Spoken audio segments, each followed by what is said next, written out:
Ini kan bukan objek penelitian, kan sudah menghina saya sehina-hinanya, sudah menuduh ijazah itu ijazah palsu. Itu di pusat data UGM ya, repository UGM itu justru ada perubahan tentang data upload ya, dokumen skripsi saudara Joko Widodo. Tadinya 2018 biar clear ya, 2018 terus semenjak EBO ini diubah juga pada 2025. Nah, harusnya yang kena pasal 3235 UGM merekayasa alat bukti. Ya, karena skripsi yang asli itulah yang kemudian diserahkan kepada pihak universitas. Dan disitulah harusnya ada tanda tangannya, kecuali kalau yang untuk kita pribadi, kita dulu mungkin membuat sekian eksemplar gitu ya, 6 atau berapa. Nah, yang satu mungkin yang kita gunakan untuk arsip di rumah itu yang nggak ada tanda tangan. Tapi yang diletakkan di kampus, apalagi di Universitas Gadjah Mada, apalagi yang diserahkan oleh para wakil rektor, itu primary evidence. Nah, satu lagi 2014 ketika dia jadi gubernur, mencalonkan diri sebagai presiden, diwawancara sama Alvito Dinova. Itu dia bilang, oh ya saya sarjana teknologi kayu. Itu pertama kali dia menyampaikan sarjana teknologi kayu. Nggak ada jurusan teknologi kayu di UGM dari sejak pertama kali dibuka Fakultas Kehutanan sampai sekarang. Dan itu dia ucapkan 2 kali. Ya. Jadi saya nemu nih ada videonya. Dan dia sebenarnya sih kalau ini lulusnya seperti yang di Ruko itu nggak ada masalah. Oh iya. Sayangnya di UGM gitu loh. Itu. Apalagi kalau 2 di bawah 2, karena kalau 2 semua itu kan C semua. Ya kalau di bawah 2 berarti ada D-nya. D nggak lulus. Bisa lulus. Jadi sebenarnya kalau dalam dikata ya, yang bikin gaduh sih kan orang itu kan membuat gaduh, yang bikin gaduh siapa? Ya dia sendiri. Jadi saya percaya emang nggak pernah kuliah, jangan-jangan masa nggak ngerti ya. Harusnya dia nggak ngomong di bawah 2 dong, kalau bawah 2 nggak lulus dong. Iya. Dokter Tifa, assalamualaikum. Waalaikumsalam warahmatullahi Dan Ustadz Husin ini, assalamualaikum. Waalaikumsalam. Kadang-kadang panggil Ustadz juga. Tapi kan ini perkembangannya itu berubah-ubah begitu loh soal ijazah palsu ini ya. Jadi soal kadang-kadang ini kita bingung. Berita soal ijazah palsu itu kadang-kadang palsu beritanya. Emang ada orang-orang yang memang bikin palsu. Memang itu kerjaan mereka kan bikin palsu-palsu. Jadi saya memang bingung mana yang asli, mana yang enggak. Nah, ini makanya didatangkan. Sekarang gini aja deh, perkembangan yang terakhir ini kan Jokowi sudah lapor ke polisi. Nah, kira-kira lapor bener apa lapor kehilangan? kan beredar bukan saya loh yang ngomong ya. Tapi kan di sosial media tuh berkembang dia kan datangnya ke loket yang kehilangan, atasnya kehilangan gitu loh. Ya, tapi sempat juga sebelum itu pun sempat beredar narasi semacam begini loh. Ya Roy Suryo itu kok mengomentari ijazah yang beredar di medsos. Ya, padahal siapa yang bilang ijazah Jokowi itu ya kan? Sementara itu sempat skenario itu, saya bilang skenario itu ada karena ada seorang profesor dari UGM, guru besar Fakultas Hukum, yang dia dikenal sebagai Jokoware juga, ya itu bilang kalau itu memang pernah ada tapi hilang. Nah dia tuh mancing reaksi publik, gimana kalau kayak gitu? Kalau skenario-nya hilang, terus kayaknya itu berat kan? Langsung dibantah kan? Langsung dibantah. Ya enggak, dia nggak pernah membantah. Enggak, rektor lain yang bantah, dosen lain yang bantah bahwa itu tidak mewakili UGM. Pernyataan Profesor Markus. Markus ya. Gitu. Jadi artinya ya sudah. Jadi kalau itu sih. Tapi sempat dicoba lah soal skenario. Diwacanakan. Sempat di soal hilang itu. Ya karena kesannya itu bahwa yang data yang ijazah yang dianalisa segala macam sama Resmond sama Roy Suryo itu bukan ijazahnya Jokowi begitu ya. Ijazah Jokowi ada di tangannya Jokowi sendiri kan UGM bilang begitu. Betul. Dan si lawyernya Jokowi Mas Yakub itu kan bilang ijazah itu masih utuh, ada tidak dilaminating. Nah, katanya. Jadi kalau dilaminating nggak bisa ditekuk. Ya kan itu ribut juga tuh netizen ya kan, ijazah kalau ditekuk, kalau ditekuk mungkin bisa, tapi ijazah nggak bisa dikecilin. Ijazah Universitas Gadjah Mada yang asli ya, yang kita pernah dapat yang asli itu ukurannya A3 gede, nggak bisa masuk stop ukuran folio gitu loh. Jadi kalau dia yang bawa, kecuali dia yang bawa orang lain ijazahnya ya. Jadi kan masih pejabat namanya, dibawakan orang lain.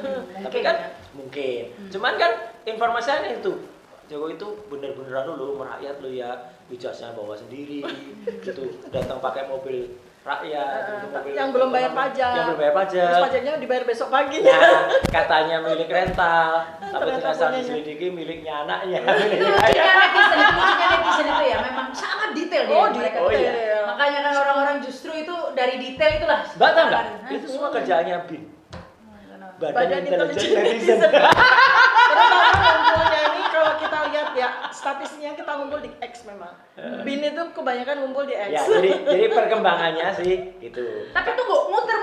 Sebenarnya saya mau klarifikasi dulu soal apakah ijazah yang punyanya dia yang sampai sehari ini belum diperlihatkan oleh khalayak dengan ijazah yang beredar di medsos itu sudah clarified itu ijazahnya sama. Kenapa? Karena Dekan Sigit Sunarta tahun 2022 waktu diwawancara Kompas ya itu ada dan videonya masih ada. Dia nunjukin ijazah. Jadi kalau saja ini kan ada skenario berikutnya lagi. Dan ijazah itu yang beredar di sosmed. Mau ngorbanin si kader Partai Sebar Ijazah itu si Sandi Utama itu. Ya, dikatakan oh itu bukan ijazah yang asli gitu kan yang kita analisa. Jadi intinya apa? Mau ngenain saya, Dr. Tifa dan Dr. Rismon itu menganalisis barang bukti yang salah.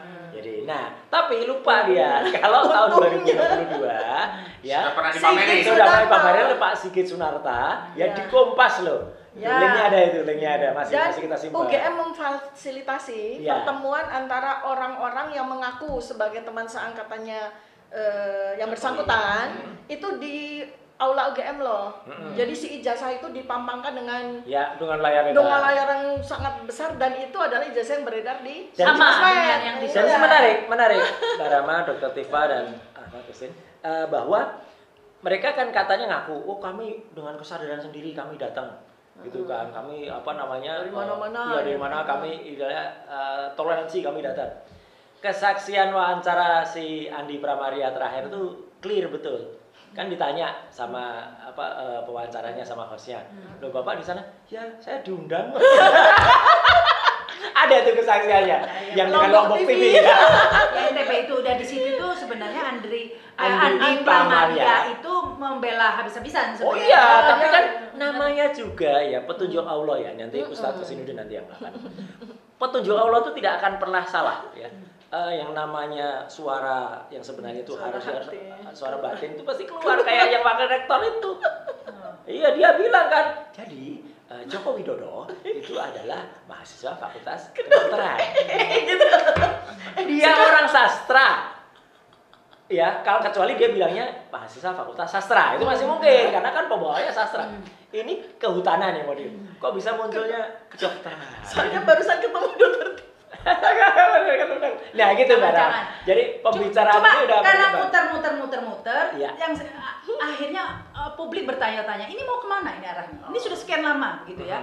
Sementara kasus yang gugatan di Pengadilan Negeri Surakarta masih lama juga prosesnya. Masih lama dan dia nggak datang, dia kadang-kadang dan lawyernya itu kan bilang, lawyernya bilang kalau tidak ada legal standing gitu. Harusnya pada tanggal 30 April kemarin itu ketika Jokowi itu datang ke Polda Metro dan dia dengan gagahnya katanya menunjukkan itu kan memang belum perlu juga ngapain juga pada LP pertama belum ada pemeriksaan berkas-berkas belum ada dia tuh harus menunjukkan itu kok malah sudah bawa. Harusnya pada jam yang sama atau hari yang sama dia ke Solo itu harus ditunjukkan. Itu kan kalau dia konsisten dengan ucapannya tidak akan menunjukkan ke siapapun kecuali ke pengadilan. Dan satu lagi yang ini juga petunjuk juga. Kok bisa dia bilang nggak mau menunjukkan itu tepat pada hari keterbukaan informasi pas gitu. Itu 30 April tuh hari keterbukaan informasi nasional ke-17. Saya curiga skenario tadi itu yang dikatakan beda dengan media sosial itu kenapa? Karena ketika Jokowi menunjukkan ijazahnya nggak boleh difoto. Berarti mungkin ada upaya-upaya untuk merubah lagi gitu loh, jangan-jangan gitu bahwa itu bukan kok ijazahnya cuma saya yang tahu gitu. Gini, kalau saya sebetulnya ini kasus maksudnya ini gini, secara ilmiah ya. Secara ilmiah ya penelitian kami itu udah selesai. Kami udah bisa menyatakan secara ilmiah mengenai keaslian atau ketidakaslian dari atau keaspalan dari proses kelulusan seseorang yang bersangkutan itu. Iya. Bagi kami udah selesai.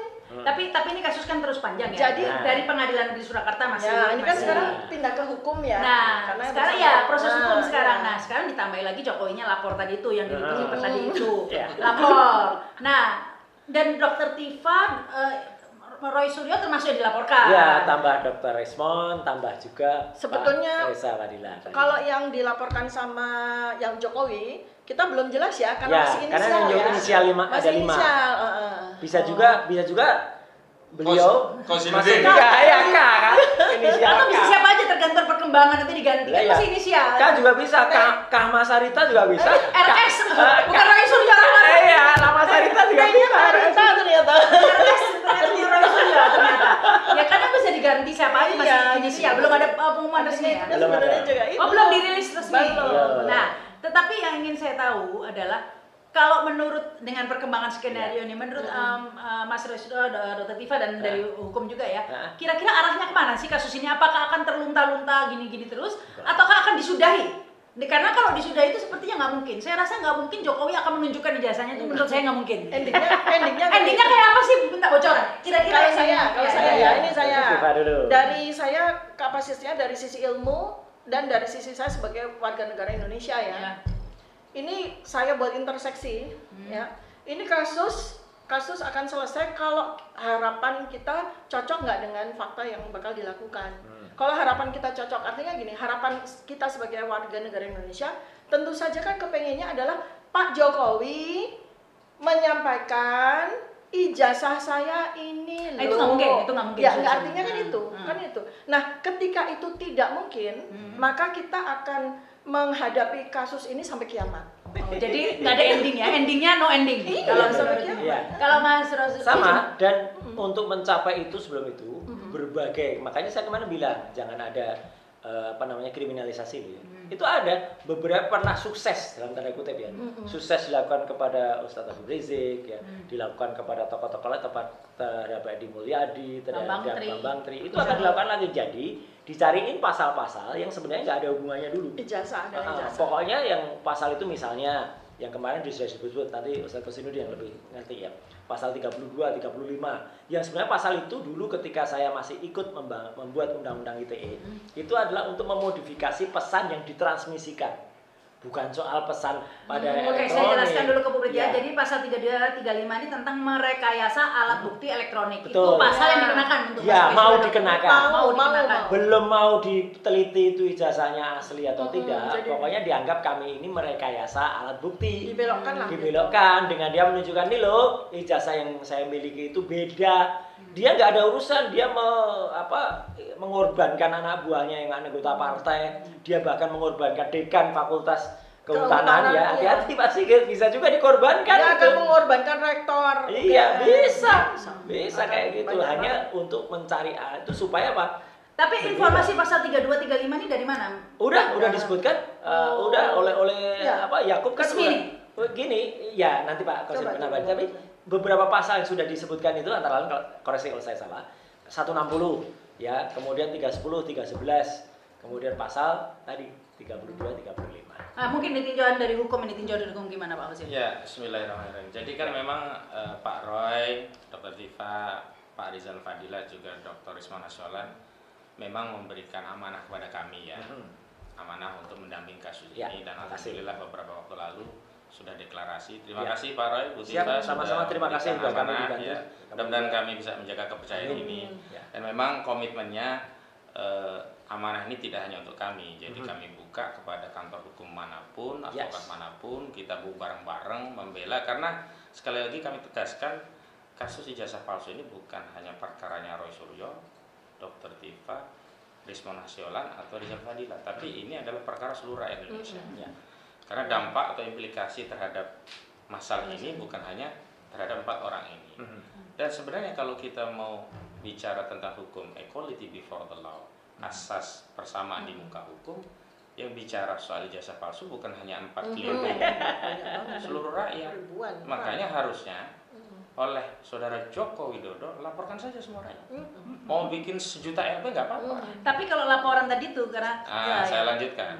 Nah, terkait laporan itu memang yang kami tangani itu ada 3 institusi. pertama di Polres Jakarta Pusat. Ini yang melaporkan orang yang menamakan dirinya Pemuda Patriot Nusantara. Pasal yang dikenakan 160 KUHP tentang penghasutan. Yang kedua dilaporkan di Jakarta Selatan. Ini oleh Peradi Bersatu, sama di Polda Metro Jaya juga Peradi Bersatu yang sebelumnya ditolak oleh Barreskrim Mabes Polri. Pasal berapa itu? Sama juga 160 ya. Hasutan. Nah, baru ketika dirasa publik itu melawan, karena apa? Ini kan berkaitan dengan wibawa seorang Jokowi. Karena yang merasa tercemar dan difitnah adalah saudara Jokowi. Dan muncul analisis banyak pakar hukum bahwa tidak bisa dong kasus ini dikenakan dengan 160 KUHP. Harusnya kalau dia merasa tercemar dan merasa difitnah, 310 KUHP dan 311 KUHP, dan dia sendiri yang melapor, gitu loh. Makanya dulu kami himbau, kalau memang merasa tercemar lapor.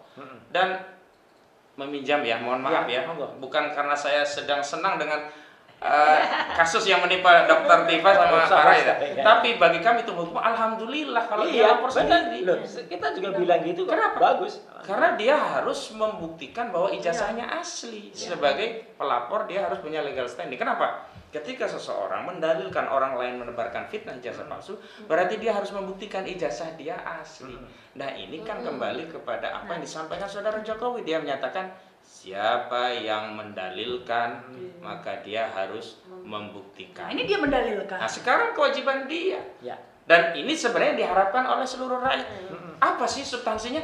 Ijazah itu ditunjukkan asli. Yang ini kan yang selama ini tidak dilakukan oleh saudara Jokowi. 10 tahun. Nah, karena itulah menurut saya laporan ini alhamdulillah. Makanya kemarin Pak Roy. Tapi itu saya putus dulu. Jangan alhamdulillah dulu, Pak. Apa dulu yang dilaporkan Jokowi? Jangan-jangan Jokowi nggak ngelaporkan ijazah palsu, karena memang palsu ijazah saya. Jadi dia lapor lain, ini merekayasa alat bukti, melapor palsu lain sehingga dia nggak harus membuktikan ijazah itu asli atau palsu. Kasus Gus Nur kan gitu sama malah penistaan agama. Memang kalau resminya semua ini kan belum resmi, karena yang resmi itu nanti muncul pada deskripsi panggilan polisi yang ditujukan kepada terlapor. Ini belum terima? Belum. Lama ada kelihatan. Nah, di situ akan kelihatan pasal apa saja. Hanya dari keterangan kuasa hukum saudara Jokowi, kalau tidak salah ada 2 yang menyatakan hal yang sama. Ada Yaakob Hasibuan sama Rifai Kusuma Negara. Menyatakan dia melapor itu dengan membawa sejumlah pasal yang dia duga itu bagian dari dugaan tindak pidana. Yang pertama jelas 310 KUHP. Kedua jelas 311 KUHP. Itu yang apa itu? Ini sama pencemaran. Kalau yang pertama pencemaran 311 tentang fitnah. Yang pertama ancamannya 9 bulan, yang kedua ancamannya 4 tahun. Jadi 2 pasal ini nggak bisa untuk nahan karena di KUHP diatur. Di bawah 5 tahun semua. Ya. Ancaman pidana di bawah 5 tahun itu tidak bisa menjadi dasar untuk penahanan. Nah, ada pasal satu lagi dijuntukan dengan Undang-Undang ITE. Undang-Undang ITE itu Mbak Rama, saya beri informasi kepada semua pembesar Mas Arita Cadal dan yang lainnya. Memang ada perubahan kedua di Undang-Undang Nomor 1 tahun 2004, sebelumnya 19/2016. Ini perubahan dari 11/2008. 27A itu dulunya 27 ayat 3 ya, ini tentang penyerangan kehormatan melalui sarana elektronik. Itu juga di bawah 5 tahun. Tapi yang memang kita kemarin konferensi pers kita memang protes, tiba-tiba diselundupkan. Bahasa saya diselundupkan. Pasal 32 yang ancamannya 8 tahun dan pasal 35 yang ancamannya 12 tahun. 12 tahun yang nggak ada kaitannya dengan perkara. Yaitu merekayasa alat bukti elektronik tadi itu. Nah, makanya padahal yang faktanya itu tidak ada rekayasa, yang ada menganalisa data dan fakta berdasarkan keilmuan, kemudian keluar kesimpulan dari analisa. Misalnya contoh Dr. Rizwan itu tidak pernah mengutak-utik fontnya. Ada fakta, font itu dia analisa ternyata Times New Roman, dia simpulkan nggak mungkin ijazah ini ada di tahun 85 karena teknologi Times New Roman itu adanya di 92. Jadi nggak ada mengubah merekayasa, yang ada menganalisa data. Pertanyaan selanjutnya, mereka kan mungkin klaim data itu nggak primer, bukan punya kami. Cuman data yang sudah keluar publik itu identik. Misalnya soal fotonya ternyata memang yang ada kacamata, diakui ketika dia menemui 11 wartawan. Kan ada kisah heroik tentang kacamata yang tiba-tiba nggak pakai lagi gitu lah. Katanya pecah, jatuh. Mampu beli lagi. Nah, jadi kita hari ini memang memberikan satu pandangan hukum agar, mohon maaf, bapak-bapak di kepolisian jangan disetir saudara Jokowi. Kenapa? Kalau nanti sampai muncul panggilan, yang muncul pasalnya ada pasal 32, 35. Jadi mohon maaf, Pak Prabowo harus tersinggung, berarti negara ini masih dikendalikan oleh saudara Jokowi kepolisian. Karena nggak ada kaitannya.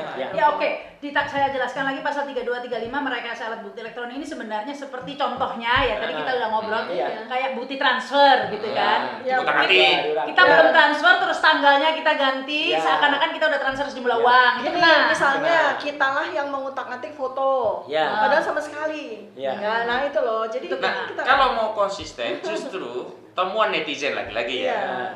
Itu di pusat data UGM terkait repository UGM itu justru ada perubahan tentang data upload dokumen skripsi saudara Joko Widodo. Tadinya 2018 biar clear ya, tahun 2018 terus semenjak EBO ini diubah juga pada 2025. Nah, harusnya yang kena pasal 32 35 UGM. Merekayasa alat bukti. Karena klien kami nih Pak Roy ini nggak pernah ngutak-atik, cuma menganalisa. Sama data KPU yang tadinya ada tiba-tiba hilang, kan itu merekayasa menghilangkan masuk 3235. Nah itu berarti KPU tuh tanggung jawab. Nah saya sih tidak mau mengarahkan harusnya KPU yang diproses, tapi maksud saya kalau memang merasa tercemar, difitnah, oke lah itu hak hukum saudara Jokowi. Tapi polisi juga harus benar-benar meletakkan norma yang sesuai dengan perkara. Karena perkaranya pencemaran, fitnah, ya sudah 310 dan 311 KUHP. Nggak apa-apa, kami layani. Yang kedua, karena dianggap ini beredar di informasi transaksi elektronik, pakailah undang-undang ITE, pakailah 27A saja. Sudah ini saja. Jangan ditambahkan 32, jangan ditambahkan 35. Kenapa? Kalau muncul 32, 35, kami membaca ini motifnya hanya untuk membungkam. Kenapa? Dengan disisipkan dua pasal ini, penyidik punya kewenangan untuk menahan terlapor ini kalau nanti naik jadi tersangka. Dan ini nggak boleh. Dan itu yang sering terjadi sekarang yang namanya kriminalisasi. Tangkap dulu, nanti cari-cari buktinya. Kayak kasus Tom Lembong itu, akhirnya ada tangkap dulu, taruh pasal dan sematkan pasal yang bisa untuk nahan. Karena kalau dasarnya sebenarnya sih pencemaran, tapi kalau hanya dengan pasal pencemaran dia nggak bisa nahan. Masukkanlah pasal kabar bohong. Makanya itu dulu pasal kabar bohong itu selalu disematkan. Kenapa? Karena dengan adanya pasal ini polisi bisa nahan karena pasalnya ancamannya 10 tahun. Pasalnya Habib Rizik itu. Ya, 14 ayat 1. Undang-undang nomor 1 itu pasal sejuta umat, apapun kasusnya pasalnya itu. Tapi menahan itu juga ada syaratnya kan? Ya, sebenarnya kalau syarat menahan ada dua, syarat subjektif, syarat objektif. Kalau subjektif kan kekhawatiran penyidik akan lari, menghilangkan barang bukti. Tapi ada syarat objektif, apa yang paling krusial? Minimum ancaman pidananya 5 tahun. Nah, kalau syarat objektif ini tidak terpenuhi, kekhawatiran dan yang lainnya tidak penting lagi. Nah, ini yang kami khawatirkan. Makanya saya minta kepada seluruh rakyat, karena ini perkara bukan perkaranya Pak Roy dan Dr. Tima, ini perkara kita semua. Ayo kita kawal bareng-bareng. Ya ini itu poinnya harus dikawal bareng-bareng. Karena gini Mas Roy ini kayaknya sama Dr. Tiva tadi datang sini saya lihat percaya diri gitu ya. Jelas saja percaya diri karena merasa ini tentang kasus ijazah palsu di mana sudah punya data-datanya. Tapi hati-hati. Kadang-kadang ya tadi itu akhirnya yang dibahas bukan masalah ijazah palsu. Persis, itulah. Yang terjadi sama Gus Nur sama Gus Nur sama Bapak Menteri kan gitu. Penistaan agama. Ya, terus sama Tom Lembong juga begitu kan gitu. Artinya dicari-cari. Dibelokkan di situ. Pasti itu pasti ada. Bukan kami itu ketawa-tawa itu jumawa sama sekali. Enggak. Ya, kita percaya dulu kan apa? Karena kalau saja hukum ini berjalan dengan benar, equality before the law, dan sekarang tuh konon katanya kan sudah ganti rezim. Ya gitu. Kalau ini masih rezimnya dia, ya mungkin saja gitu loh. Tapi karena ini udah ganti rezim, masa sih Pak Prabowo mau dikatakan sama gitu rezimnya, memberlakukan hal-hal yang buruk, memburukkan pasal-pasal untuk kemudian mengenakan pada para aktivis pada seseorang gitu loh. Jadi kalau boleh dibilang kita percaya diri itu karena kita ada di dalam koridor kita sebagai ilmuwan, nggak lari dari situ. Ya satu. Kemudian yang kedua, saya underline Mas Roy bilang, kita sangat percaya dengan Presiden Prabowo, kapasitasnya, kredibilitasnya, kredensialnya beliau. Nggak mungkin beliau akan melakukan hal-hal yang seperti yang dilakukan oleh pimpinan rezim lama. Udah itu aja, itu bikin saya percaya diri. Jadi artinya gini, Mbak Rama. Kenapa kan yang kita lakukan itu adalah terminologi dalam ilmu pengetahuan, dalam saintis. Jadi kalau kita bilang ini fake, ya fake itu adalah fake pada ilmu pengetahuan. Gitu. Ya kita harus bilang fake. Kalau itu fake atau itu false ya. Makanya ketika ada wajah yang tidak cocok, Ya kita bilang apa adanya sesuai dengan temuan AI itu, sesuai dengan software itu berbunyi adalah mismatch atau tidak match. Ya masa tidak match kita bilang mirip gitu kan ya nggak mungkin. Namanya juga itu. Dan apa yang kita gunakan itu kan segala hal yang sudah kita teliti sesuai dengan primary evidence ya. Skripsi misalnya. Kenapa kan orang-orang kan pada tanya, lu kok dulu jadi kalau ada skripsi? Justru itu karena kemudian barang yang kita dapatkan secara langsung dari tangan resmi UGM, dari wakil rektor, ada 2 wakil rektor loh, ada dekan, ada juga ketua senat profesor guru besarnya di Kehutanan. Itu adalah skripsi itu. Kalau skripsi itu dinyatakan bukan alat bukti yang asli atau kata salah satu lawyernya, wah itu kan copy. Dia nggak mengerti istilah copy. Copy itu tidak berarti palsu gitu loh. Karena skripsi yang asli itulah yang kemudian diserahkan kepada pihak universitas. Dan disitulah harusnya ada tanda tangannya. Kecuali kalau yang untuk kita pribadi, kita dulu mungkin membuat sekian eksemplar gitu ya, 6 atau berapa. Nah, yang satu mungkin yang kita gunakan untuk arsip di rumah itu yang nggak ada tanda tangan. Tapi yang diletakkan di kampus, apalagi di Universitas Gadjah Mada, apalagi yang diserahkan oleh para wakil rektor, itu primary evidence. Nah, kenapa kemudian kita tidak menggunakan primary evidence itu adalah, kita belum nemu ijazahnya. Karena selama ini kita percaya yang ditunjukkan Pak Sigit Sunarta pada tahun 2022 yang tadi dikatakan Dr. Tifa, pada itu ada berita yang di Kompas, itu adalah kopi yang sangat fotokopi gitu. Tapi itu sangat identik dengan yang ditunjukkan oleh kader tadi. Tapi itu, kalau dulu Sigit Sunarta pernah menunjukkan, kenapa sekarang nggak ditunjukkan lagi? Nah itu yang kita pertanyakan. Terus malah dibilang hilang lah Malik. Bukan, dia nggak bilang hilang. Pernah Profesor Markus bilang hilang. Jadi kita bicara Sigit Sunarta ya. Yang kita sesalkan adalah kenapa pada tanggal 15 April itu dia tidak memperlihatkan kopian yang dimiliki oleh UGM. Tidak berani atau? Iya, dia mengatakan itu untuk ijazah itu lagi-lagi nih Prof nih. Besok saja ketika ketemu yang bersangkutan gitu kan. Ya, jadi memang mereka tidak punya etikat baik untuk memperlihatkan persis sama dengan ketika si Pak Sigit Sunarta memperlihatkan kepada Kompas.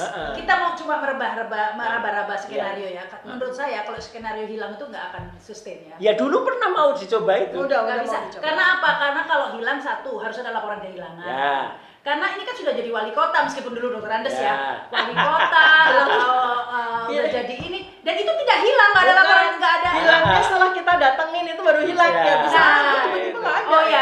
Mungkin juga ya. Tapi setelah didatangi wartawan tiba-tiba hilang. Kan bisa juga. Ya tapi berarti yang asli dulu tuh yang disebar di medsos itu asli. Ya belum tentu juga. Kata si siapa Asandi itu ya. Itu kan dia bilang asli. Meskipun pernah dalam sebuah diskusi di sebuah podcast yang lain, akhirnya saya tanya, kamu itu dapatnya langsung dari Jokowi atau dari orang lain? Oh enggak, ini dari orang yang tadi disebut tadi namanya Andi Pramaria atau Pramaria? Iya, enggak Pramaria. Karena dia si kader PSI itu pernah kerja sebagai staf khusus di Andi Pramaria. Di Lombok. Di Lombok gitu.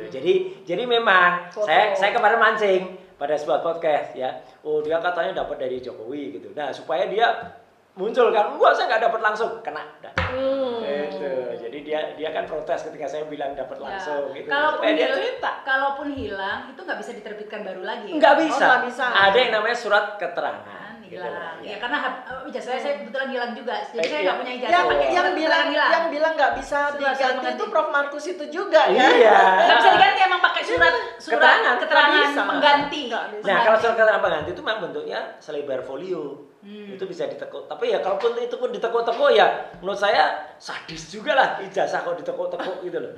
Ya jadi skenario itu menurut saya Pak Osi nggak akan lanjut juga itu. Menurut saya ya. Nggak akan dilanjutkan. Pandangannya Pak Kasim. Kira-kira skenario apa? Kalau saya sih mandangnya ya skenario dibelok-belokkan jadi kasus nggak jelas saja. Atau diambangkan saja nih kasus ini. Kalau saya punya teori, mungkin saja itu masih bisa jadi plannya mereka, tapi dengan menggunakan orang lain. Seperti tadi kan sudah mencoba. Prof Markus sudah mencoba itu, bagian dari mencoba. Ijazahnya pernah ada tapi hilang. Kita tahu lah Prof Markus itu siapa. Iya, kita tahu. Itu bisa tetap jadi wacana untuk buying time. Iya, bisa. kata kuncinya itu legitimasi publik. Hari ini sedang berebut legitimasi publik. Iya, betul. Dan saya akui kami pun sebenarnya hari ini juga berebut legitimasi publik. Kenapa? Bedanya, kenapa misalnya contoh Pak Roy sama Dr. Tifa datang kami dan kami terima. Dan kenapa kita pede? Ya. Sederhana, kami meyakini orang menyampaikan pendapat berdasarkan analisa yang basicnya ilmu, apalagi expert di bidang itu bukan kejahatan. Iya itu. Jadi kami tidak sedang membela penjahat. Beda kalau Pak Roy habis merkosa orang, jadi kalau saya, Mas, tolong terima saya diperkosa. Dokter Tifa juga begitu, saya habis mukulin orang, tolong. Saya sejak awal sudah nggak pede, karena saya membatasi juga. Dan kami selalu membela orang itu rata-rata orang yang sedang menjalankan hak konstitusional, menjalankan kemerdekaan berpendapat, tapi dikriminalisasi. Contohnya Pak Saididu yang seperti yang kami ceritakan. Kita bareng-bareng mengkritik PIK 2, dikatakan melakukan pidana dan seterusnya. Nah, yang kedua, saya ingin kembali saja ke LP. Kita membaca skenario seperti apa. LP itu laporan polisi ya. Nah, laporan polisi.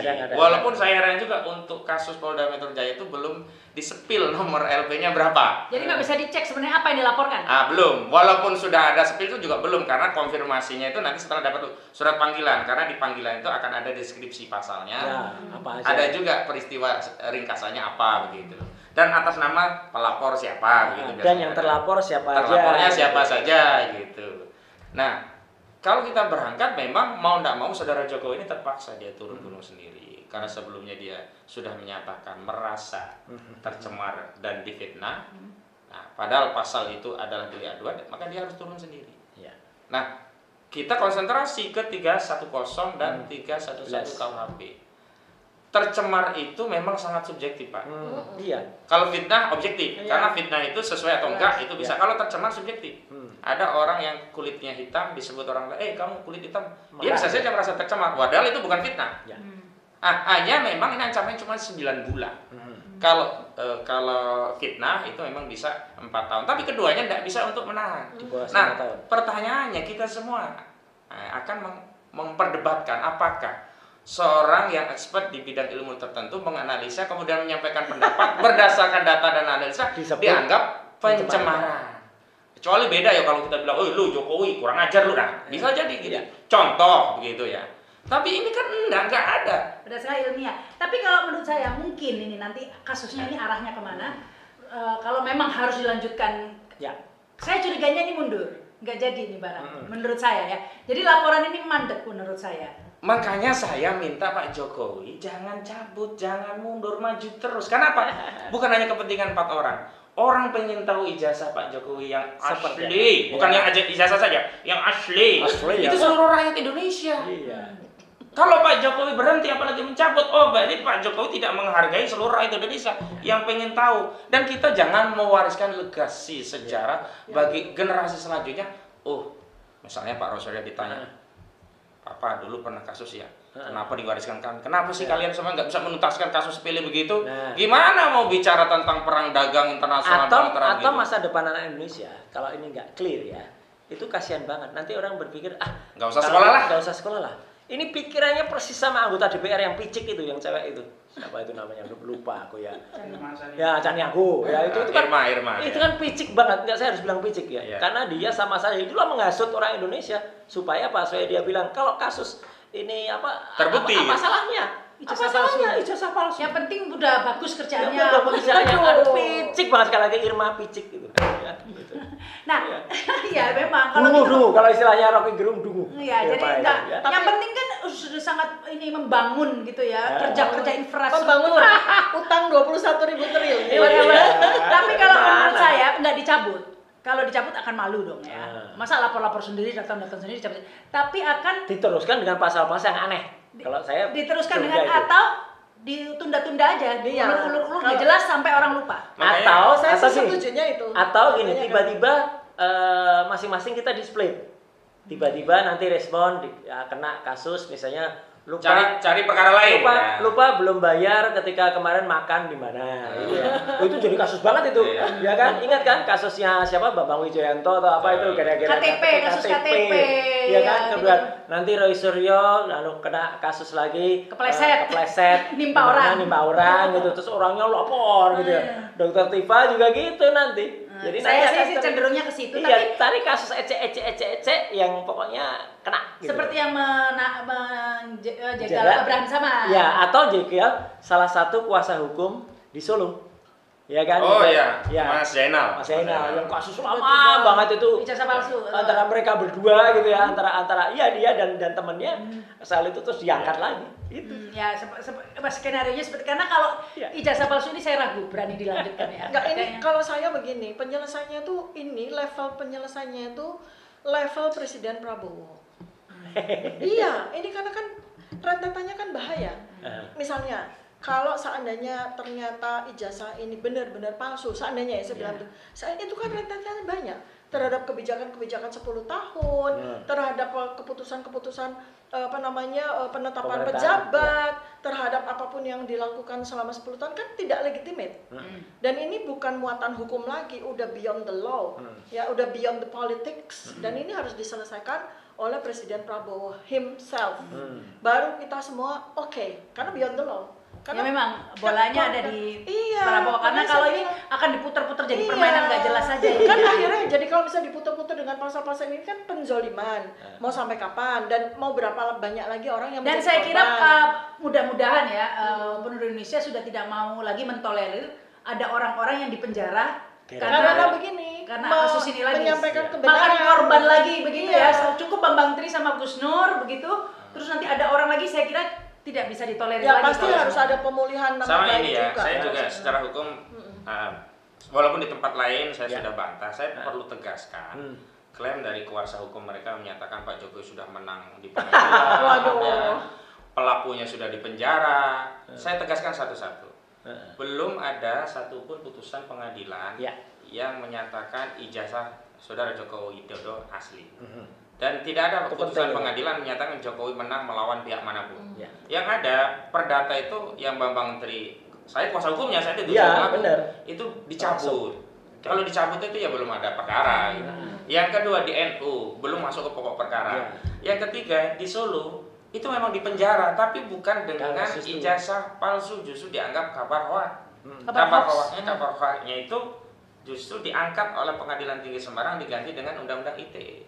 Waktu itu kan saya sudah sampaikan kepada publik, kalau orang yang mengedarkan kabar ijazah palsu itu awalnya kabar bohong kemudian dianggap tidak kabar bohong, hanya mengedarkan kebencian, berarti kan ijazah palsu itu kabar benar. Betul, tidak beredar gitu. Dan yang kedua, sepanjang saya hadir di Pengadilan Negeri Solo 6 bulan bersidang, ijazah Saudara Joko Widodo itu nggak pernah hadir. Sekalipun nggak pernah hadir, yang aslinya ya. Padahal itu SMA kan yang SD, SMP, SMA begitu. Bukan belum masuk sampai UGM. Dan itu yang kemudian oleh Bambang Tri dianggap wong legan golek momongan. Karena saat kami menggugat di Pengadilan Negeri Jakarta Pusat itu yang kami gugat sampai SMA. Apa reasonnya? Karena kami saat itu ingin mengaitkan dengan syarat menjadi capres di pasal 169 Undang-Undang 7 Jadi ijazah SMA pun sudah goib ya? Loh, SD, SMP, SMA makanya diperkarakan. Gak hanya mobil SMK yang goib. Jadi bukan juga dari jauh sebelumnya ya sudah. Jadi bukan hanya UGM saja. Kalau versinya Bambang Tri bermasalah semua, khususnya yang SMA, dia itu lulus dari SMA yang belum dibuka kira-kira begitu. Jadi nggak mungkin kalau nggak lulus SMA bisa ke UGM. Salah satu detailnya itu adalah cap, sama aja dengan kalau kita melihat cap. Cap itu adalah ketika cap itu tertulis SMPP dalam kurung SMA 6. Padahal SMA 6-nya belum ada pada tahun itu dicap. 9 tahun lagi ya. Enggak. Jadi bedanya kalau di SMP-nya dia bisa menerawang masa depan, kalau yang ijazah UGM yang kembali ke masa lalu. Jadi kalau SMA ini sudah ada pembandingnya sebenarnya, ijazah seangkatan tuh nggak ada capnya lain. Nah tapi kalau yang di UGM ini katanya ada pembandingnya, Andi Pramarya ini yang membawa katanya memang sama. Nah itu Mbak, saya tegaskan pada pemirsa, kasus ini kan udah bergulir, jangan mengulangi kasus Bambang Tri dan Gus Nur. Apa itu? Pembuktian hanya dengan testimoni. Hari ini pembuktian harus dengan teknologi, dengan ilmu, sains. Sehingga apa? Hasilnya benar-benar bisa kita yakini kredibilitasnya. Kalau keterangan testimoni banyak orang bisa bohong. Ada berapa temannya Jokowi itu? 67. Jangankan 67, satu republik ini aja udah disetir Jokowi semua, paling cuma 67. Dan kalaupun dia bilang ini ada alat buktinya apa? Ijazah saya. Enggak berlaku. Wong yang dipersoalkan bukan ijazah dia. Nah iya, benar kan ijazah Jokowi bukan ijazahnya si Andi Pramarya. Yang di itu kan antara misalnya kalau kita komparasi studi ya, itu ijazahnya Andi Pramaria, ijazahnya Joko Widodo kan di-compare. Nah, ini kan tidak ada. Ini kan tidak ada apa yang mau di-compare. Masa yang meng-compare ya Andi Pramaria, Frono Jiwo, apa siapa lagi itu loh. Yang kita compare belum ketemu sampai hari ini nih. Barangnya di mana nih? Kita compare masih katanya kan nggak pernah dikeluarkan. Yang itu kan katanya nggak pernah dikeluarkan. Dan lagi pula begini, nggak bisa logika. Kalau punya dia asli maka punya Jokowi asli. Kalau punya Jokowi palsu maka punya dia palsu. Enggak. Karena dipersoalkan spesifik hanya ijazah saudara Joko Widodo. Bisa jadi ijazah teman-teman itu memang asli. Gitu loh. Karena bukan berarti mirip pun ya. Siapa tahu memang nanti yang benar mau dikeluarkan itu ya memang dimirip-miripkan. Kan ada itu yang paling penting. Jadi kalau itu pernah skenario yang hilang itu, terus dicetak lagi, ini yang masuk pasal pemalsuan dokumen, gitu loh. Karena susah kalau sampai nggak hilang, itu susah lah, nggak mungkin. Karena kalau sampai harus nunjukin, karena kertas kan ada usianya. Betul. Kalau nggak mungkin itu bisa bohong. Meskipun ya ini mafia juga ada loh. Mau cari materai lama, kertas kuno tuh ada di Jalan Pramuka. Oh ada juga. Ada. Masalahnya uji forensiknya nggak bisa dilakukan oleh domestik, nggak bisa. Nah, yang jadi problem itu karena klien kami setelah kami diskusi, bukan hanya klien kami sebenarnya, masalah rakyat ini sudah tidak percaya pada institusi Polri. Ada kasus-kasus besar yang juga sudah ada hasil lab dan seterusnya, tapi hasilnya kok berbeda jauh dengan fakta lapangan. Karena itu agar kasusnya objektif, makanya Pak Listio Sigit Prabowo kita ambil ahli dan juga laboratorium forensik yang netral. Bukan berarti kita tidak mengakui kedaulatan negara, enggak. Ini bicara tentang ilmu. Kalau ilmu itu tidak ada status warga negaranya. 1+1 itu 2, di Amerika juga 2, enggak berubah. Karena itu jangan juga membawa narasi kalau kita nanti minta dari luar negeri seolah-olah enggak percaya kedaulatan negara. Enggak, bukan. Saya khawatirnya gini ya, kalau sekarang kan memang perhatian publik masih kuat ya. Kayaknya belum berani lah kalau mau ini belum. Tapi saya khawatirnya nanti dengan beriringnya waktu, tiba-tiba langsung ditahan gitu ya. Nah, itu. Dengan alasan Jokowi sudah menunjukkan ke pihak kepolisian bahwa memang ada ijazahnya asli. Nah, ya itu menunjukkannya kan nggak terbuka. Tapi kan nanti di persidangan. Tapi Roy Suryo sama ininya sudah ditahan dulu, tapi persidangannya nanti nggak jelas. Makanya itu takut dikerjain kayak gitu, makanya itu lagi diselundupkan pasal 3. Nggak bisa kalau sekarang ini kan sudah resmi, publik juga sudah melihat. Kami juga ada kuasa hukum yang tim. Ya nanti di pengadilan gitu. Enggak, urutannya nggak begitu, nggak bisa meloncat. Harus dimulai dengan pemanggilan.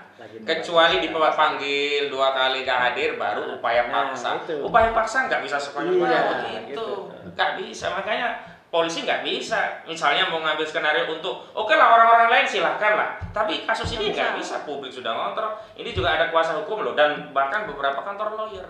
Makanya mudah-mudahan di era Pak Prabowo ini ya, hal-hal yang dulu ya kita anggap biasa karena hukum juga bukan panglima, kekuasaan yang menguasai hukum. Diperjelas rezim 10 tahun. Rezim 10 tahun, rezim saudara Joko Widodo lah, gitu.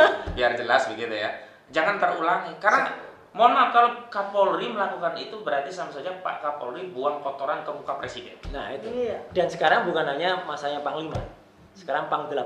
Kan sukanya angka 8. Panglima tertinggi kan Panglima 08. Kayak 5 lagi. Nah iya, saya khawatirnya tadi itu itu benar. Jadi bilang ini pokoknya sudah asli karena Jokowi ini, terus kan bahasanya selalu gini nih Pak Husin. Oh kalau tidak percaya ya tunggu aja nanti di persidangan. Kan gitu bahasanya. Tunggu saja, proses kita kan sudah selesaikan ke proses hukum. Tapi gini, kita tunggu aja, tapi proses hukumnya nggak jelas. Kalau kemarin dikatakan sudah menunjukkan ke depan kepolisian, sekarang coba lihat timelinenya. Dia datang ke kantor Polda Metro Jaya, ke SPKT itu ya, kita nggak usah bahas lagi lah soal mobil yang belum bayar pajak. Termasuk map tipis juga nggak usah dibahas. Tadi dulu nggak usah. Masuk ke loket kehilangan, nggak usah dibahas. Tapi masuk jam 10, keluar jam 12. Apakah pihak kepolisian yang menerima itu adalah memang yang tugasnya memeriksa atau di bidang forensik? Apakah dia sudah memeriksa betul ijazah-ijazahnya? Enggak, karena kita juga dapat videonya juga di dalam itu. Yang meriksa ya petugas biasa, petugas-petugas yang cuman itu. Apalagi dengan 35 pertanyaan, nggak cukup waktunya. Nah, dan itu yang saya sesalkan. Ini patut kita duga kuat, udah ada skenario. Kami kalau lapor, paling diterima LP, habis itu nunggu lagi panggilan baru BAP. Jadi nomor LP pun susah. Nih contohnya kawan-kawan yang di TPO ngelapor Baris itu nggak jadi LP mbak, itu hanya masih ke Dumas. baru ditingkatkan laporan informasi. Makanya hari Selasa besok kan diperiksa itu. Itu bukan dalam kerangka pro justisia, baru melayani yang laporan sifatnya informatif. Apa rekomendasi informasi ini? Ujungnya cuma LP itu. Tapi itu kasus yang beda kan? Ini bukan Pak Rizal Fadil dalam rangka ini kan? Ini yang mempersoarakan Jokowi gitu. Kan lucunya begini maksud saya. Kalau masyarakat yang lapor tentang Jokowi diputer-puter Dumas, habis itu laporan informasi ujungnya cuma LP. Ketika Jokowi datang langsung lengkap, langsung di BAP 30 berapa pertanyaan. 35. Langsung bisa nunjukin bukti. Enggak, kalau nunjukin bukti itu sangat tidak. Artinya nggak cukup. Walaupun itu tidak masuk akal, artinya ini polisi harus kita kontrol juga kok memperlakukan berbeda. Ya, memperlakukan hal yang berbeda terhadap warga negara yang oleh konstitusi kan ditegaskan setiap warga negara berkesamaan kedudukannya di hadapan hukum. Satu lagi, Pak. Jadi dia kan selalu bilang, "Ya, ini kan warga negara biasa," gitu kan gitu. Enggak, saya bilang warga negara biasa. Jokowi itu sampai dengan sekarang itu masih pejabat negara. Dia masih makan gajinya dengan dia menjadi Dewan Pengarah dan Antara. Jadi kalau dia Dewan Pengarah dan Antara, harusnya nggak bisa tetap ngaku-ngaku saya sudah pejabat biasa. Kalau dia sudah rakyat biasa. Kalau dia ngaku rakyat biasa, saya underline istilahnya Dr. Tifa. Saya underline statementnya Profesor Hamid Awaludin. Kalau memang dia dengan anu pribadi, ya 6 bulan yang lalu begitu dia bilang nggak presiden, langsung laporin kami. Sebelum dilantik dan antara juga. Dilantik dan antara itu malah masih aman. Sekarang dia udah dilantik dan antara. Dia udah pejabat negara. Pejabat negara mempergunakan pasal 310, 311 itu. Konyol. Nah, makanya itu. Kalau keterbukaan. Iya. Makanya itu kalau menurut saya ini hati-hati ya, soalnya hati-hati lagi. Harus dituntaskan sekarang. To be or not to be. Karena begini, kalau sampai dibiarkan menggantung, ini kalau pengamatannya subjektif saya tiba-tiba dia cokok lagi gitu. Bukan pendendam sekali gitu. Contohnya Tom Lembong gitu kan. Kan didiemin aja tuh. Tiba-tiba udah nggak ada angin, nggak ada hujan, tiba-tiba langsung ambil gitu ya. Nah, jadi harusnya diselesaikan sekarang ini. Iya. Atau nanti suatu saat ini jadi sandra buat Mas Roy Suryo tadi tuh kepleset kena dia apa. Jadi memang senangnya dia kan jadi jangan mundur, nggak boleh mundur, harus dituntaskan sampai tuntas. Karena kalau nggak tuntas akan jadi bom waktu. Saya yakin begini, bukan persoalan tuntas sekarang dan kemudian kami nanti akan berbahaya di enggak. Ini kalau lama nanti akan muncul Roy Suryo berikutnya, akan muncul Rismon Syanipar berikutnya, akan muncul Tifa berikutnya, yang mungkin jauh lebih cerdas daripada kami. Pasti. Mungkin jauh lebih. Dulu gini, karena dulu gini. Kalaupun sekarang ya tahu, ini kan persoalannya kan sebenarnya kalau mau ditarik mundur, itu kan sejak 2013, sejak Gojeknya, sejak candanya. Prof Mahfud MD dengan Jokowi sendiri yang bicara soal IP indeks prestasi. Itulah yang membuat masyarakat itu bertanya, orang dengan IP di bawah 2 kok bisa lulus dan bisa selesai 5 tahun. IP di bawah 5 tahun kurang loh, Mas. 5 tahun kurang. Iya, 4 tahun 2 bulan loh. Coba hitung.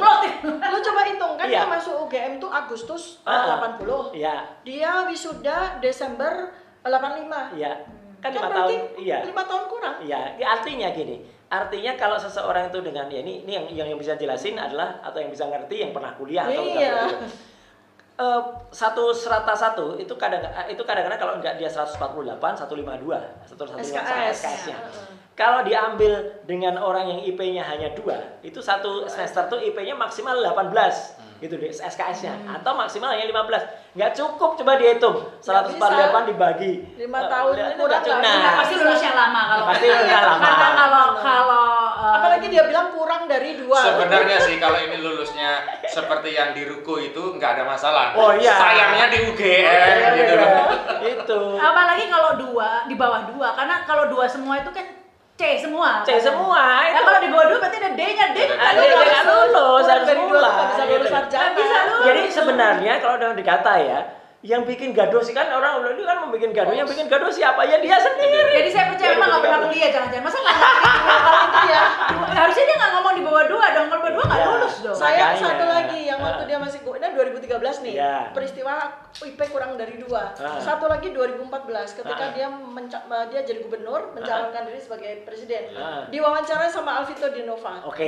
Itu dia bilang, "Oh ya, saya sarjana teknologi kayu." Itu pertama kali dia menyampaikan sarjana teknologi kayu. Nggak ada jurusan teknologi kayu di UGM dari sejak pertama kali dibuka Fakultas Kehutanan sampai sekarang. dan itu dia ucapkan 2 kali. Ya. Jadi saya nemu nih, if ada videonya. Dan dia ngakuin kan itu ketika di dengan video PD-nya, itu kan videonya saya jurusan teknologi kayu dengan pembimbing Kasmujo. Kasmujonya nggak ada nama Pak Kasmujo itu di skripsi. Kenapa kita perlu skripsi? Karena di skripsi itu yang sangat detail. Kita bisa tahu nama dosen pembimbing dia, nama dosen pembimbing skripsi, nama pengujinya yang tidak ada semua. Memang ya kalau memang serius dalam proses hukum itu kan selalu detail ya. Pasti detail. Kalau pemeriksaan polisi kan ditanya jam berapa, tanggal berapa, di mana. Itu kalau suatu yang bohong pasti ketahuan. Untuk terbitnya ijazah tuh nggak mungkin. Jadi kalau ada orang-orang yang sekarang dulu katanya cuma ijazah, kenapa sekarang lari ke skripsi KKN? Lo jelas kalau orang kuliah tuh mesti ngerti. Bahkan UGM pun ketika kita challenge dia punya 34 bukti yang katanya ada semua. Satu lagi ya, tidak pernah ada bukti itu digelar pada pertemuan. Nggak ada, sama sekali ini perlu klarifikasi. Bohong. Kalau UGM bilang tidak, itu hanya naratif saja, hanya omong-omong saja. 1 jam loh kita bisa. Tapi seandainya ini kita berhayal seandainya proses hukum ini beneran nggak dibelokkan ke kasus aneh-aneh Sarah kayak enggak. Kalau beneran kasus ijazah palsu, UGM harus dihadirkan. Oh iya, kasih harus kunci UGM. Kena. Kasih kunci UGM. Iya. Saya berangkat dari pengalaman yang di Surakartanya. Itu kan yang dipersoalkan hanya SD sampai SMA tanpa UGM. Itu seluruh kepala sekolah dipanggil, guru-gurunya dipanggil. Nah, kalau kasus ini naik, ya berarti UGM harus mempersiapkan siapa nanti yang ngomong atas nama UGM untuk membela saudara Jokowi ini. Iya. Makanya saya bilang tadi, bagus kasus ini lanjutkan. Karena kami menunggu gitu loh. Biar ini tuntas gitu loh. Setidaknya kalaupun tidak tuntas pada putusannya, tuntas dalam sisi prosesnya. Orang jadi tahu semuanya di prosesnya. Karena orang kadang-kadang kan nggak berharap pada putusannya. Nggak, saya kesampingan dulu. Kenapa? Karena setidaknya ketika ada proses kita jadi tahu apa sejatinya yang terjadi. Tapi apa yang akan dilakukan oleh Mas Husin, Dr. Tifa dan Roy Suryo seandainya ini dibiarkan menggantung aja, lama-lama bosan juga loh orang ngomongin ijazah palsu. Enggak bosan. Kayak dibiarin menggantung terus. Kayak kita ngomong, saya dulu ngomong Fufafa, ya. Sampai di sekarang nggak bosan, entar lagi naik lagi tuh Fufafa itu. Kalau menurut saya yakin kayak Fufafa nih kasusnya dibiarin aja. Enggak Fufafa entar lagi naik. Jadi kita tidak melihat dari aspek apakah isu itu akan establish atau tidak, enggak. Tapi dari sisi kepentingan hak warga negara, dari sisi hukum. Kalau ini nggak diteruskan sebenarnya yang rugi saudara Jokowi sendiri. Kalau beliau nggak ada ruginya, nggak ada masalah. Beliau nggak bermasalah ijazahnya, justru yang berkepentingan untuk membersihkan reputasi ijazah palsu itu adalah saudara Jokowi Dodo. Tapi begini, sempat terpikir nggak nih Mas Husin ya bahwa ini energi kita di ijazah palsu ini meskipun memang penting ya ijazah palsu ya, tapi bersamaan ini menutupi kasus-kasus lain. Enggak juga sih kalau perhatian. Enggak juga. Saya bilang sempat diwawancara begitu. Ada analisa begitu, Bang Munarman analisa begitu saat di Refli Harun. Saya sampaikan begini. Kita ini orang yang tidak boleh diam terhadap kemungkaran, apapun bentuk kemungkaran. Nggak boleh ketika ada PIK 2 misalnya sedang melakukan kezaliman kepada rakyat Banten, kita bela, begitu ada kezaliman tentang ijazah palsu yang ini dampaknya itu keluar, kita diam. Enggak. Semua kita kerjain, nggak ada masalah. Kami sebagai katakanlah sebagai ilmuwan, kami melakukan semuanya. Ini saya sama Roy juga lagi ngurusin Fufafa juga nih dari sisi ilmiah. Kami juga bantu memikirkan PIK 2 dari sisi ilmiah. Betul. Kami juga memikirkan IKN dari sisi ilmiah. Kita terus semua paralel. Hanya orang yang mohon maaf pikirannya sempit yang seolah-olah cuma ijazah doang ya. Kita kan berpikirnya sudah bisa multitasking. Ya kan ini prosesnya udah core I7 ini. Jadi kalau lihat kasusnya itu yang pencopotan anaknya Tri Sutrisno terus nggak jadi itu. Nah, moga-moga bisa seperti itu. Ya kan itu kan artinya menunjukkan bagaimana powernya Pak Prabowo. Pemerintah hadir gitu loh. Berarti nggak bisa suka-suka gue juga. Ini juga saya di kesempatan ini mengucapkan terima kasih juga Mas Kasunan pada salah satu kelompok Kagama, keluarga alumni Gajah Mada Cirebon. Yang sudah Pak Heru yang sudah mempelopori, dia mau bikin bukan mediasi tapi mau bikin clear di sini. Jadi dia mengumpulkan, jadi UGM itu harus bersikap gitu loh. Karena keprihatinannya sudah ada di UGM. Jangan UGM tuh diam aja. Ya perkaranya PPK Agama belum bersikap, ya udah tuh menurut saya hanya nah itulah ini ITB udah bersikap. Malah ITB udah bersikap. Sekarang gini loh ya, kalau purnawirawan TNI aja sudah menentukan sikap. Iya. Betul. Sementara kalau di UGM ini mungkin kalau seangkatan teman-teman seangkatan Jokowi cuma 67 orang, gampang lah dikondisikan kan, diancam atau dikasih duit atau kasih jabatan. Ya saya bukan menuduh tapi pokoknya pasti dikondisikan lah ya. Itu kan bisa aja. Ya. Tapi apakah mungkin alumni UGM Mungkin karena apa? Karena gini. Kalau alumni Enggak, semuanya enggak sudah mulai ada yang punya pikiran cerdas dan berani bekerja. Ya kan? Mantan rektor, Prof. Sofyan Effendi sudah ada mantan rektor lain yang belum dia masih keberatan nyebut namanya sudah ngerangkul saya. Gitu. Sebenarnya saya justru menyayangkan UGM kenapa setidaknya mengambil tindakan bukan hanya sikap, tindakan seperti yang dilakukan oleh UI. Contoh, UI kan ada kasus Bahlil, segera membentuk tim untuk memverifikasi, hasilnya itu dipublikasi. Terlepas sepenuhnya masyarakat nggak kemudian seperti dulu lah, UI tetap cedera, tapi itu tetap mengkompensasi, mengembalikan marwah UI. Nah, UGM tidak mengambil langkah itu yang saya lihat. Harusnya malah nutupin terus. Nah, itu harusnya bukan lagi sikap tapi tindakan untuk memverifikasi. Tandanya malah gini, kenapa UGM nggak bentuk UGD? Betul ini udah darurat ini. Enggak, sebetulnya kalau saya bilang itu pimpinan ini kita nggak bicara UGM, pimpinan UGM itu melakukan blunder yang luar biasa. Karena dia tidak akan mampu untuk menjegal, untuk menahan kebenaran ketika kebenaran itu sudah dibuka kotaknya. Dan mungkin bisa saya tambahkan, kalau dulu Bambang Tri yang mengatakan ini ada seolah-olah motif tidak suka sama UGM. Hari ini kan justru alumninya Kita motifnya kan untuk membersihkan reputasi alma maternya. Kita dasarnya, kami bertiga nih kebetulan cinta UGM. Kita dasarnya melakukan ini karena kita cinta UGM. Gaulnya sekali loh kita sekolah di UGM. S1, S2 rata-rata UGM. Iya, tiga orang punya 2 ijazah loh. 3-3-nya Maris. Sismon juga Iya. Betapa cintanya kita sama UGM kan ya. Nah iya, maksud saya kalau alumni ini harusnya lebih bersatu seperti Purnawirawan TNI untuk kemudian gini, kalau sebenarnya saya menunggu bahwa teman seangkatan Jokowi, tapi karena cuma 67 kayaknya susah bisa dikondisikan, terlalu mudah untuk dikondisikan. Tapi bisa sebetulnya kalau mau cari witness lagi tuh angkatan 81 atau angkatan 79 itu yang angkatan deket. Itu tuh kalau zaman dulu kakak adiknya. Iya, itu kan zaman dulu tuh mereka pasti ada yang dan gini loh Mbak, ada yang nggak lulus, jadi pasti itu tidak bisa dikatakan satu angkatan tuh semuanya bersaksi yang sama. Mungkin mereka ketemu tuh hanya 1 sampai 2 semester. Namanya Satuan Kredit Semester SKS.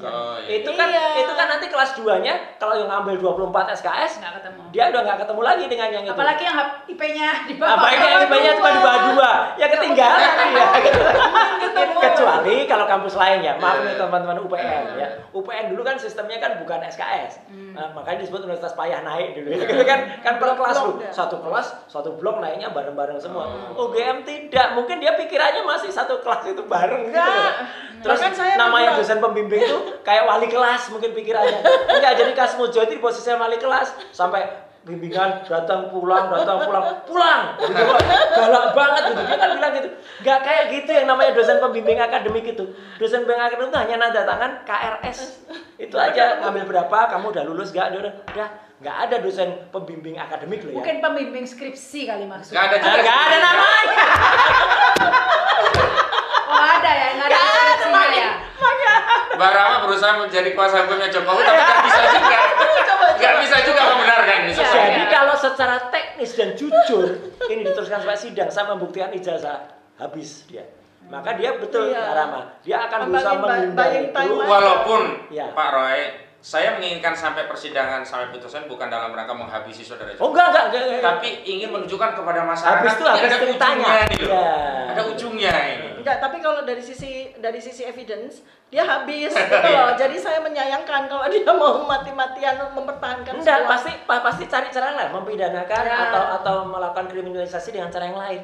Ya. Tapi benar tadi yang kata Dr. Tifa juga Pak Roy. Kalaupun mengkriminalisasi itu nggak menyelesaikan masalah. Contoh, apakah setelah Bambang Tri dan Gus Dur di penjara masalah ijazah palsu ini selesai? Enggak, muncul dokter. Nah kalau ini dilakukan repetisi hal yang sama, mohon maaf nggak akan menyelesaikan. Yang muncul profesor. Iya ya, tambah gemes orang lain. Dokternya 2. Ya, makanya itu, ini karena ini menurut saya momentum sebenarnya ijazah palsu ini. Sebenarnya apa yang salah dari Jokowi ini bukan hanya ijazahnya, sistemik. Ya, sistemnya. Tapi melalui ini seperti menjadi jadi trigger. Momentum lah, menjadi trigger lah untuk membongkar yang lainnya. Jadi ini karena sudah langkah maju ini sebenarnya Jokowi mau lapor sendiri. Masuk perangkap ya. Masuk perangkap lah ya. Biasanya mana mau dia suruh si persatuan LSM apa? Ya, alat-alatnya. Oh iya, buzzer-buzzernya. Malah sampai ada yang nantang kita gitu. Nantang saya tunggu saya buatkan rank 7. Ngapain aja bikin rank 7 juga sama itu yang kita semua harus terima kasih kepada netizen masyarakat. Artinya apa? Laporan yang dilakukan di luar Jokowi itu tidak mendapatkan legitimasi publik. Sehingga kalaupun polisi tetap jalan, maka polisi akan mendapat tekanan publik. Ini gimana? Nah, kalau dengan Jokowi sendiri, terlepas terbukti atau tidak, ya saya fair. Memang dia punya hak untuk lapor. Terlepas apakah jasanya benar-benar asli atau tidak, dia merasa tercemar, dia punya hak. Terlepas dia adalah Dewan Pengarah dan Antara. Terlepas ya silakan. Kan, cuman kan kalau fokusnya di 31.310 itu kami mudah melakukan pembelaan. Kenapa? Beliau tidak bisa ditahan, sehingga proses penyiapan bukti dan sebagainya kita bisa adu argumentasi. Tapi kalau ditahan kan itu sama saja pembungkaman. Iya. Ya repot kalau udah ditahan, repot. Dia nanti tunggu sidang gitu lagi tadi. Itu repot lagi, sidangnya kapan gak jelas. Sidangnya nanti pas-pasin waktunya. Pas hari tengah malam. Bukan, artinya kayak kasus yang Edi Mulyadi itu kan gitu, begitu sudah selesai masa penahanannya ya udah lepas gitu aja. Ya makanya kasihan ya, padahal ya untuk mengkompensasi tindakan penahanan kan nggak bisa dibenarkan ya. Padahal kan kasus Edi itu kan juga sepele. Harusnya bebas itu. Kan buang anak itu ya. Padahal sebenarnya dia sudah ditarget semenjak kilometer 50. Iya. Ternyata sekarang jadi izin buang anak beneran. Izin buang anak beneran gitu. Bahkan Joko Anwar sutradara bikin film di sana, bintangnya siapa? Fufu Mama. Izin buang anaknya. Jadi gini, sebetulnya saya juga mau memberikan semacam tambahan informasi kepada pihak lawyer dari yang memperkarakan kita ya. Lawan ya. Satu. Baik banget Dokter Tifa tuh ngasih informasi. Justru ngasih informasi ini. Ini persoalan ini supaya tahu ya. Ini bukan lagi persoalan domestik, bukan lagi persoalan nasional.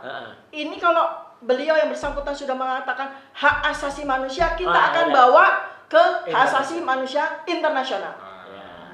Artinya mau dibawa ke internasional. Loh iya kan, dia bicara melanggar hak asasi manusia saya. Oke, kita bawa ke internasional. Iya. Jadi memang sudah menjadi perhatian.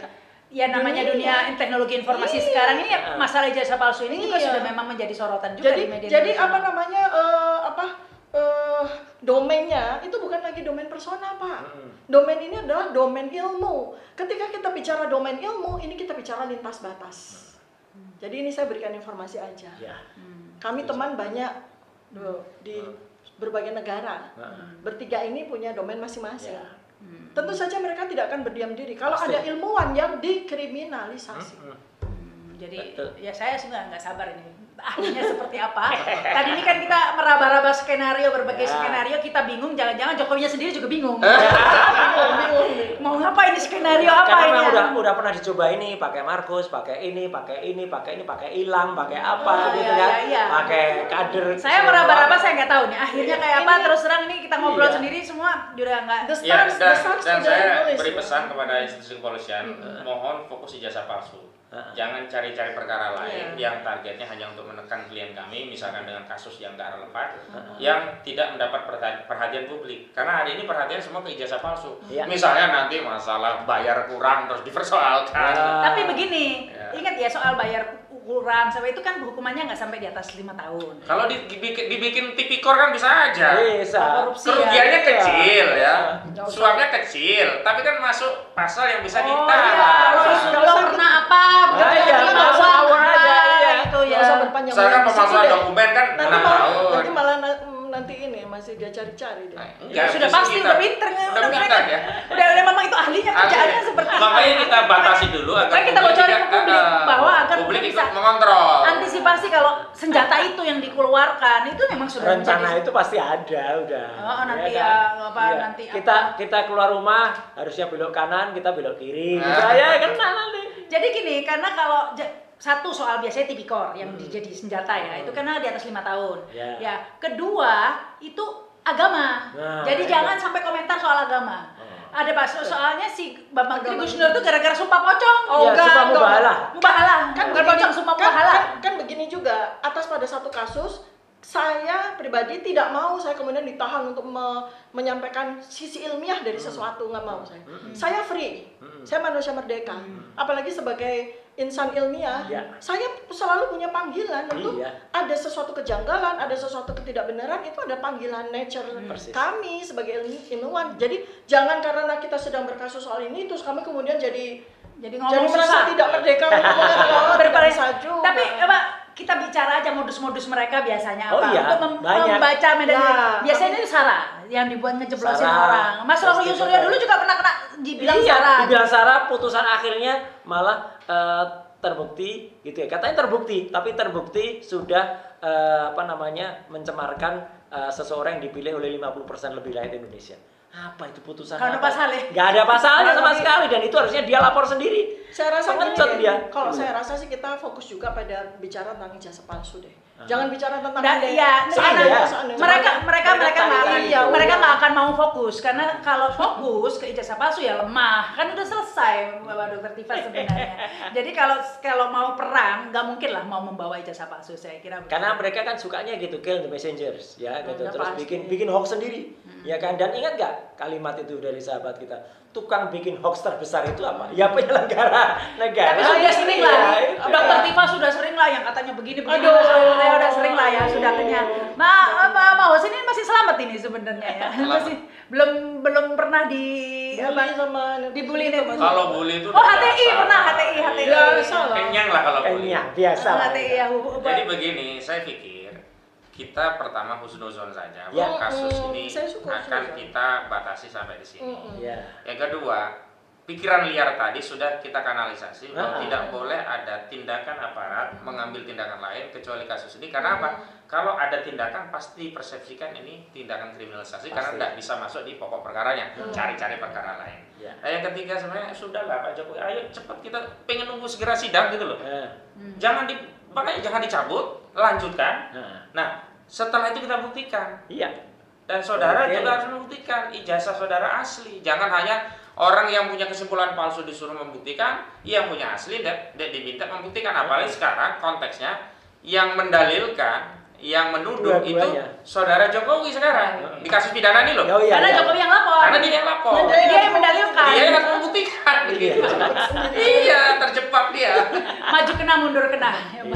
Baik itu aja, terima kasih sudah 1 jam lebih ya. Yang pasti apapun yang dilakukan ya, apapun itu dengan mengurung Dr. Tifa, Rohli Suryo atau Rismon, pasti tidak akan bisa sanggup mengurung kebohongan ya. Untuk bisa keluar dari liar itu tidak bisa, nggak ada yang bisa mengurungnya. Kalau badan orang bisa dikurung. 1-2 orang bisa dibohongi. Ya, banyak orang bisa dibohongi, tapi semua orang tidak bisa dibohongi. Ya, ini isu ini tidak akan bisa dikurung. Isu ini tidak akan bisa diredam dengan hanya menjebloskan 2-3 orang. Mungkin kalau se-Indonesia dijebloskan mungkin baru bisa. Dan itu pun tidak mungkin. Nggak mungkin. Jadi tidak akan bisa menyelesaikan, menghentikan isu ijazah palsu dengan hanya memenjarakan beberapa orang saja ini saja ya. Terus tetap berjuang pastinya ini Mas Roy, Dr. Tifa, Ustaz Husin.